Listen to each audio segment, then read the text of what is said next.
السلام علیکم، کیسے ہیں آپ؟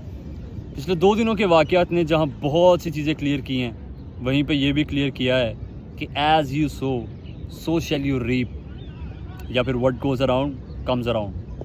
اگر آپ کی اپنی حکومت میں توجہ اپنی کارکردگی کی بجائے اپنے مخالفین پر سیاسی کیسز بنوانے اور ان کی پولیٹیکل وکٹمائزیشن پر ہوگی، تو آپ کبھی ایکسپیکٹ نہ رکھیے کہ وہ گورنمنٹ میں آ کے آپ کو پھولوں کے ہار پہنائیں گے۔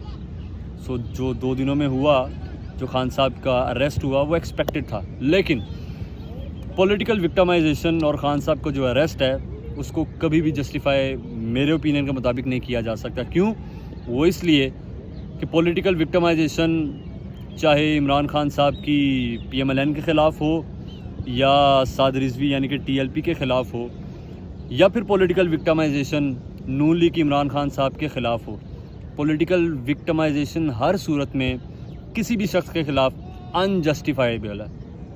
ضروری نہیں ہے کہ اس وقت عمران خان صاحب ہیں تو ان کے حق میں کھڑے ہو رہے ہیں۔ اگر میرے خیال میں، میرے اوپینین کے مطابق، اگر پولیٹیکل وکٹمائزیشن نواز شریف صاحب کی ہوئی تھی تو وہ غلط تھی، اگر وہ TLP کے خلاف ہوئی تھی تو وہ غلط تھی، وہ کسی کے بھی خلاف کسی بھی سیاسی جماعت نے اپنی حکومت میں آ کر کی ہے تو وہ غلط ہے۔ تو میرے خیال میں اس وقت میرے اوپینین کے مطابق ہمیں خان صاحب کا ساتھ دینے کی ضرورت ہے، کیونکہ وہ اس وقت وکٹم ہے پولیٹیکل وکٹمائزیشن کے۔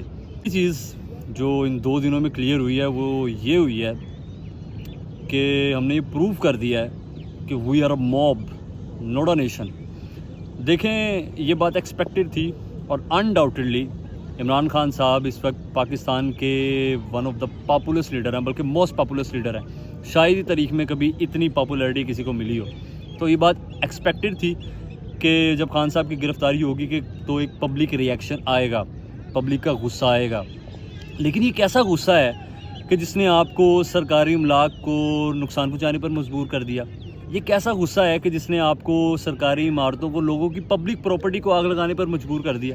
اور یہ کیسا غصہ ہے کہ جو آپ کو اتنا مجبور کر دیتا ہے کہ آپ کور کمانڈر ہاؤس میں گھس جائیں اور وہاں کی اسٹرابریز تک چوری کر کے لے جائیں؟ یہ کیسا غصہ ہے؟ ویسے آپ کی اطلاع کے لیے عرض ہے کہ کور کمانڈر ہاؤس صرف کور کمانڈر صاحب کا گھر نہیں ہے، بلکہ وہ تاریخی عمارت بھی ہے اور ایک ہسٹوریکل پلیس ہے، کیونکہ اس میں کسی وقت میں قائد اعظم نے بھی اسٹے کیا ہوا تھا۔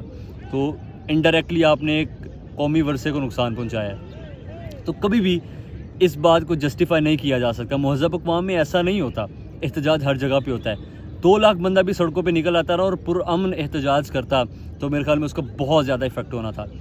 تو میرے اوپینین کے مطابق اور میری رائے کے مطابق یہ جو بھی ہنگامہ ہوا ہے اور یہ جو بھی جلاؤ گراؤ ہوا ہے، اس کا فائدہ الٹیمیٹلی اپوزٹ گروپ کو ہوگا، اور جنہوں نے بھی، جس کی بھی ڈائریکشن پر یہ کیا ہے، الٹیمیٹلی نقصان انہی کو ہی ہوگا۔ So very very very pathetic that was, نہیں ہونا چاہیے تھا، لیکن جنہوں نے بھی کیا ہے they will have to face the consequences. بہرحال یہ پروو ہو گیا ہے کہ پاکستانی ایک جتھے اور مشتعل ہجوم کا نام ہے۔ شاید قوم بنے میں ابھی بہت بہت بہت وقت باقی ہے اور بہت سی ایجوکیشن کی ضرورت ہے۔ بہت شکریہ۔